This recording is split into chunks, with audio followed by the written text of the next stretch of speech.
but overall, this delivers what it promises. It gave me exactly the kind of experience I wanted, and I actually looked forward to this movie. Like I think I saw this on a Saturday. I think I found out about it on a Wednesday, and for 3 days I was looking forward to something, which sounds weird, but does not happen much. Like with movies, where the dominant experience I have with movies, or the dominant emotion, is dread.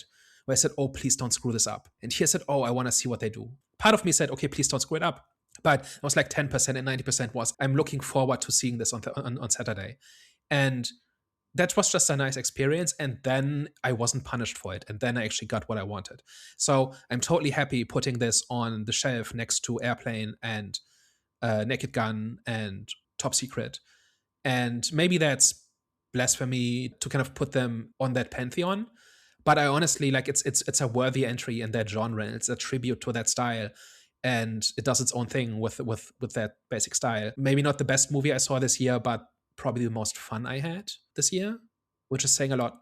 You always say about, we kind of need more Star Wars ripoffs and things like that. And this is like a bit, not, it's not like an airplane ripoff, but it's of that family. This kind of shows it's like, we're always in the mood for, things that are like we really liked it in like Airplane in another movie. And it's just like, we just kind of want more of it. And like, put your own spin on it, add like your own little twist of it. This is like more of a Downton Abbey spoof compared to sort of what Airplane was. And it just worked. And I know there's probably more pressure on doing a Star Wars ripoff than there is doing like an Airplane ripoff, and just another comedy. And of course, you can see by the box office is that not many people went to go see it, but it kind of shows that for the people that have seen it, like it's got mostly positive reviews, and it was just handled really well overall, is what I'd say.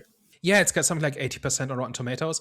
And more so than Airplane, it means that Naked Gun is not the only game in town. If they want to make another Naked Gun, and I don't know if a sequel to that is planned, it kind of made just enough money to justify it, but I've not heard anything, but I've also not looked very far.